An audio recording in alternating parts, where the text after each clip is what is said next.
Oi, tudo bem? Esse vídeo faz parte de uma série sobre descanso. Eu queria falar com você, o tema da nossa mensagem hoje é Jesus, o nosso descanso. Sabe, eu quero gastar um tempinho, não mais que 20, 25 minutos contigo, te ajudando a entender que Deus tem bênçãos para a sua vida, Deus tem para você uma vida abundante, Deus tem um fluxo de vida abundante para você, e isso é algo sério, isso é algo relevante, isso é algo que você pode desfrutar hoje, sabe? E eu não sei se você tem ideia desse conceito de abundância, né? Muita gente cresce e vive com um conceito de escassez muito claro. Você lembra do dia que faltou comida, ou do dia que você abriu a geladeira, mas quando você fala do conceito de abundância, já é algo que não te vem muito a coisa à mente. E eu queria te dar um exemplo. Eu vivo no Rio de Janeiro, a gente tem o mar. E o mar, para mim, é um exemplo claro de abundância de água, né? Tem aquela historinha daquele filho que estava brincando no mar, na areia, e ele pegava o baldinho de água e trazia para a piscininha. Pegava o baldinho de água e trazia para a piscininha. Depois de algum tempo brincando, ele falou: mãe, é melhor a gente ir embora, porque senão eu vou esvaziar o mar. E é claro que nós, como adultos, a gente ri disso, porque você pode passar a sua vida inteira pegando balde de água do mar e você não vai fazer a menor diferença do mar, porque ele tem água em abundância. Esse é o conceito de abundância que Deus quer que você entenda quando Ele diz assim: eu tenho uma vida para você, eu vim para que você tenha vida e vida em abundância. Mas muitos cristãos, é triste dizer isso, muitos cristãos creem em Jesus, têm um relacionamento com Deus, mas não o veem como esse Deus abençoador em abundância. Pelo contrário, veem como um Deus que dá aos pouquinhos, mesquinho, que está esperando ser convencido para te dar, né? Você e eu, nós precisamos ser livres desse tipo de relacionamento, onde a gente acha que tem que convencer Deus a nos dar, a nos abençoar de alguma coisa. Esse é um tipo de relacionamento que não entende o que foi feito na cruz. O que Deus deu em Jesus foram todas as bênçãos. E aí eu quero entrar com você rapidinho ler com você 3 versos bíblicos. É rápido, é coisa simples, que vai te ajudar a entender biblicamente 3 fundamentos bíblicos de 3 autores diferentes sobre essa bênção, para que você possa mudar esse seu conceito. Então, abre comigo rapidinho, Efésios 1:3. Anota, grifa, aperta pausa no vídeo, vai lá ver, confere, vê se eu estou falando certinho, mas guarda isso no seu coração. Diz assim: bendito seja o Deus e Pai do nosso Senhor Jesus Cristo, que nos abençoou com todas as bênçãos espirituais nas regiões celestiais em Cristo. Então, Ele já abençoou, no passado esse verbo, e Ele diz com todas. Ele não diz assim: eu te abençoei com as bênçãos de quem ora, ou com as bênçãos de quem é dizimista, ou com as bênçãos de quem é fiel no culto, ou com as bênçãos de quem tem uma família, ou que faz exercício físico. Não, Ele te abençoou em Cristo Jesus com todas as bênçãos espirituais. Depois isso foi escrito por Paulo para a igreja de Éfeso. Depois, segunda carta de Pedro, capítulo 1, versículo 3, diz assim: seu divino poder nos deu tudo de que necessitamos para a vida e para a piedade, por meio do pleno conhecimento daquele que nos chamou para a sua própria glória e virtude. Então, através do conhecimento de Deus, através do relacionamento com Deus, nós temos acesso a tudo o que necessitamos para a vida. E Ele não diz que nós teremos, também no passado Ele nos deu tudo. Confere na sua Bíblia, vê se sua Bíblia também está no passado, isso também está dizendo tudo. Pode ser que a tua Bíblia esteja dizendo: Ele nos deu só um pouco, se você for dizimista Ele te dá mais. Mas a minha Bíblia diz que Ele deu tudo o que necessitamos para a vida. Por fim, João 10:10, esse é bem conhecido. Jesus diz assim: o ladrão vem apenas para roubar, matar e destruir. Eu vim para que tenham vida e a tenham plenamente, tenham em abundância. Então, são esses 3 versos que eu quero te encorajar a meditar, a fundamentar essa fé de que Deus é um Deus abundante, Deus quer te dar em abundância. E o motivo pelo qual a gente tem esses versos, e todos eles você pode reparar que estão no Novo Testamento, é porque eles todos foram inaugurados a partir de Jesus. Jesus ele fechou, ele entrou numa nova aliança com o Pai, que liberou o Pai para ser abundante. Presta atenção no que eu vou te dizer. Deus sempre foi abundante, mas quem se relaciona com Deus com base na lei, Romanos 4 diz assim, que aquele que trabalha e quer o salário, para ele, a bênção de Deus, aquilo ali é dívida. E a lei, ela diz assim, olha, você vai merecer, você vai fazer por merecer, ou seja, é um salário.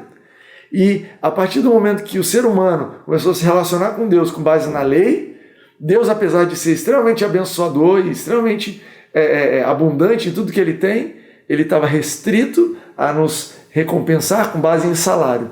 Imagina um pai muito rico, mas o filho fala, pai, eu não quero mais nada seu, eu só quero o meu salário.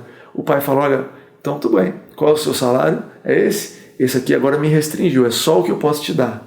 Mas Jesus, ele estabeleceu uma nova aliança. Você e eu somos pessoas da nova aliança. Essa nova aliança entre Jesus e Deus, que nos inclui em Cristo, ela é uma aliança da graça, que Romanos 4 também diz, mas aqueles que não está dependendo do salário, das obras, mas que confia que Deus é abençoador. Uau! Então para esse, a justiça lhe é imputada pela fé. Então, Paulo estava escrevendo que, olha, se você, do contrário, fala, Deus, eu não quero me relacionar com você com base no salário no que eu mereço. Eu quero me relacionar com você com base no que Cristo fez contigo. Então você tem um acesso ilimitado. E aí ela é ilimitada justamente porque não depende do seu dízimo, não depende da sua oração, não depende de você vir à igreja. E presta atenção, eu sempre gosto de falar a coisa completa. Todas essas coisas são boas, são úteis, são interessantes, têm o seu lugar, são expressões de fé e fazem parte de quem crê, mas elas não são condições para que você seja abençoado, porque você já foi abençoado plenamente, abençoadamente, amém? E aí eu quero te deixar o primeiro desafio desse vídeo. Se você tem dificuldade em crer nessa abundância, nesse Deus largo, sem medida, esse Deus generoso, então eu quero te convidar a dar uma segunda chance para Deus te mostrar quem Ele é.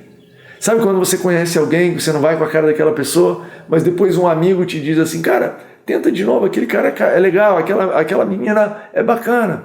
E aí você fala, tá, vou dar uma segunda chance. Eu estou te encorajando. Se você não vê Deus como um Deus abundante, generoso, dê uma segunda chance a Ele. Faça uma oração, Espírito Santo, eu quero conhecer esse Pai abundante e generoso. Não é o Deus que me foi apresentado, não é o Deus que eu tenho convivido até hoje, mas eu abro meu coração para talvez existir um novo nível de relacionamento que eu não conheço e eu quero desfrutar porque me é direito como filho. Amém? Mas você pode me perguntar sobre esse assunto. Tá bom, Timóteo, eu li na Bíblia que todas as pessoas são abençoadas em Cristo Jesus, nós já recebemos tudo que nós necessitamos para a vida, mas por que algumas pessoas não são abençoadas?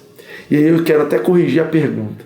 A pergunta certa não é por que alguns não são abençoados. Essa pergunta já expressa incredulidade no que a gente leu na Bíblia. A pergunta certa e pertinente é por que alguns não experimentam as bênçãos de Deus? Ou por que existem algumas áreas nas nossas vidas que nós experimentamos tanta bênção, quanto outras áreas nós experimentamos menos bênção? E a resposta é, Deus dá essa bênção, mas nós recebemos pela fé. É através da fé que você recebe. Existe uma coisa é a provisão das bênçãos e outra coisa é receber. E eu quero ilustrar isso te mostrando a diferença entre a água que está disponível para você e a sua atitude de abrir a torneira. Então, eu estou no Rio de Janeiro, como eu já falei para vocês, e a cidade do Rio de Janeiro, quem abastece água no Rio de Janeiro é uma empresa chamada SEDAI, e pelo que eu li, a água do Rio de Janeiro, em maior parte dela, vem de um reservatório chamado Paraibuna. Depois você pode procurar e ver se eu estou certo. E segundo as minhas leituras, o reservatório de Paraibuna ele tem 2 trilhões de litros de água. É muita água, concorda comigo? Não é 1 trilhão, são 2, não é 1 bilhão, é trilhão, não é milhão, não é bilhão, é trilhão, é muita água. Concorda que quando a gente fala de abundância, de provisão abundante, 2 trilhões de água é um bom símbolo de abundância? Legal.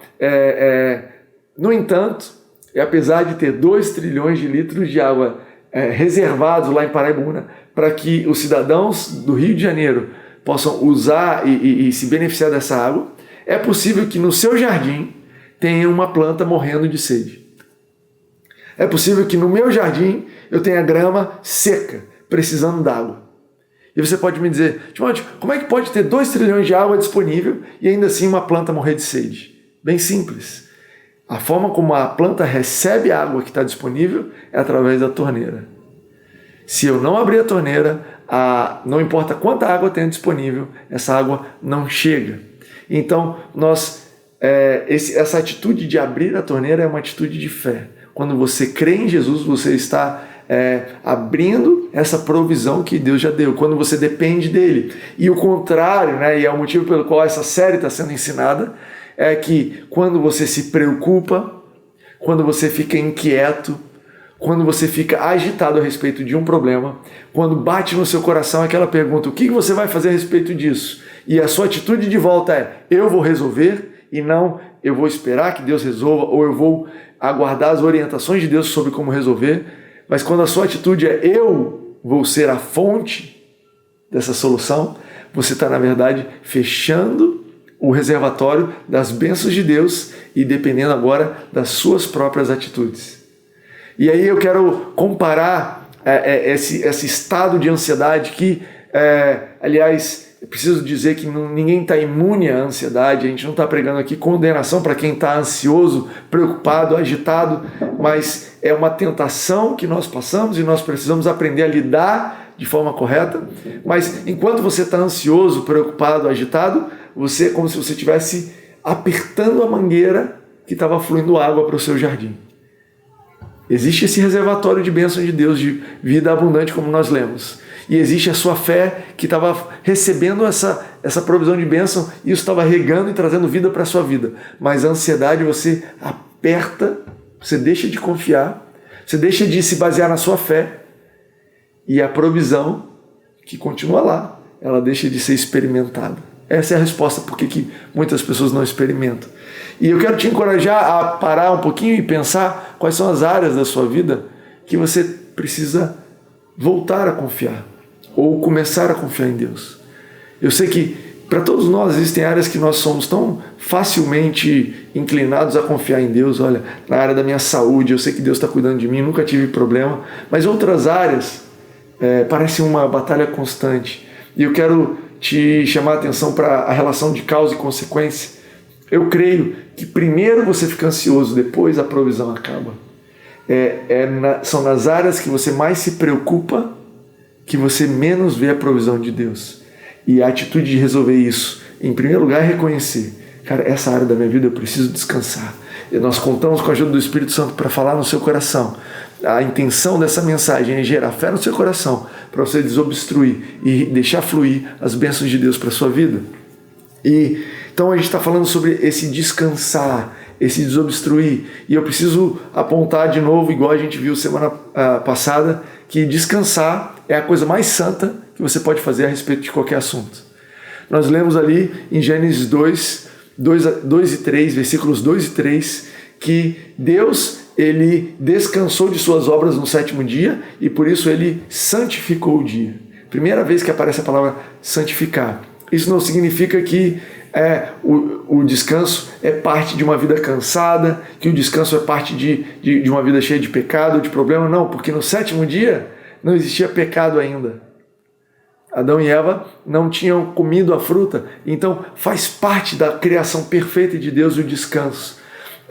Também descansar não é fazer nada. A Bíblia podia dizer, no 7º dia Deus fez nada, mas não. Descansar é uma atitude, é uma ação ativa, é algo que você faz consciente, você toma a decisão de descansar para que você santifique aquilo, porque você separe aquele assunto, ou como Deus fez, separe aquele dia. É a coisa mais santa que você pode fazer.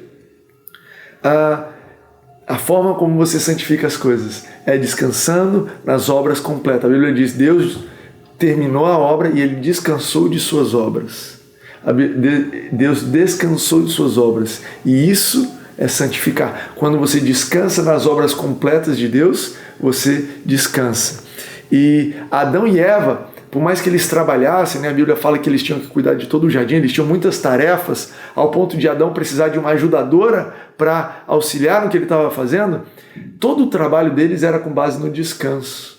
Era com base na obra perfeita de Deus. Olha, Deus já está cuidando e nós só precisamos administrar. Deus já provisionou as plantas, já provisionou os animais. Cabe a nós agora atuar debaixo desse descanso. Mas quando Adão e Eva tomaram a decisão de não mais descansar em Deus, porque o diabo veio e falou assim, olha, essa fruta você vai conhecer o bem e o mal se você comer. E você vai se tornar como Deus. E ele sugeriu assim, olha só, Deus podia ter te feito conhecendo o bem e o mal como ele, mas ele não fez isso, então você vai precisar tomar uma ação, você vai precisar tomar uma atitude em cima de algo que Deus não fez. Entende isso daí? E quando Adão e Eva começaram aquela obra, eles inauguraram a primeira obra que não era de Deus, uma obra do pecado. Uma obra que baseava 100% nas ações humanas, na capacidade humana. Eva e Adão olharam e falaram, apesar de Deus não ter me capacitado para comer essa fruta, apesar de Deus não ter me orientado, não ser obra de Deus comer essa fruta, eu vejo que pela minha própria força eu posso ir lá, esticar a mão, pegar e comer. E eles começaram uma obra e foi necessário Deus enviar o segundo Adão, Jesus Cristo, vir para finalizar essa segunda obra, para que nós pudéssemos descansar da segunda obra, para que nós pudéssemos também descansar das ações do pecado. Porque no momento que Adão e Eva começaram essa nova obra, uma obra de pecado, a Bíblia diz assim, o salário do pecado é a morte. Uau, voltou a palavra salário aqui de novo. O salário do pecado é a morte. Mas Adão e Eva, eles viram que eles não foram capazes de cumprir e de ir até o final e de se sustentar sem o auxílio de Deus. Eu quero te dizer que sempre que você começa algo sem a orientação de Deus, sem a bênção de Deus, sempre que você toma uma iniciativa por conta própria, quando você decide, eu vou resolver, independente do descanso do que Deus está fazendo, você vai percorrer um caminho que pode ser curto, pode ser longo, mas você vai chegar no final de você mesmo e você vai se dar conta de que eu sozinho não sou capaz. E Deus, ele não é um Deus que está te culpando por isso, ele não é um Deus que quer te acusar disso, pelo contrário, ele está te esperando no final dessa estrada. Quando você chegar no final de você mesmo, você vai ver que Deus estava ali, sempre te aguardando, como aquele pai do filho pródigo, sempre esperando você chegar nesse final. E Jesus, então ele veio, ele foi segundo Adão, e ele consumou, ele terminou a obra que o primeiro Adão começou. Ele morreu, né? O salário do pecado é a morte. Quando ele estava morrendo, ele disse, está consumado, está fechado, está encerrado. Eu estou concluindo essa obra humana, não divina. Eu vim como homem para concluir a obra humana, para que o ser humano pudesse voltar a ter uma vida santificada com base no descanso. Uau! Uau! Que lindo o que Jesus fez. E aí o que significa para você e para mim? Que hoje você e eu temos dois motivos de descanso. Você descansa nas obras de Jesus na cruz, você descansa nas obras de Deus ao criar o mundo.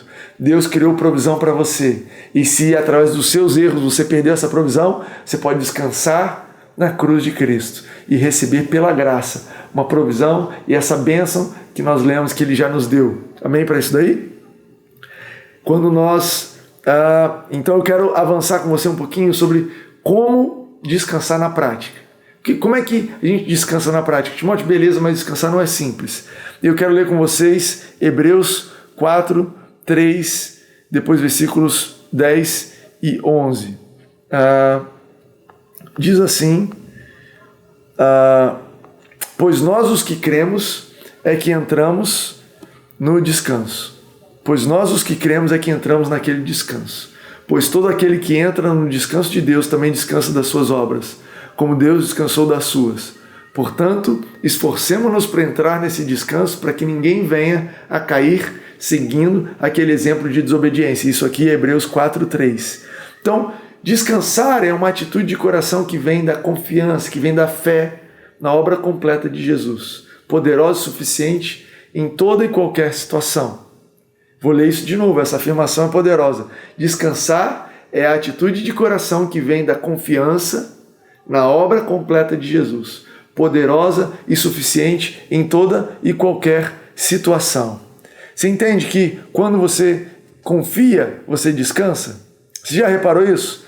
Aquilo que você confia numa pessoa para fazer uma tarefa. A pessoa vai fazer a tarefa e você descansa.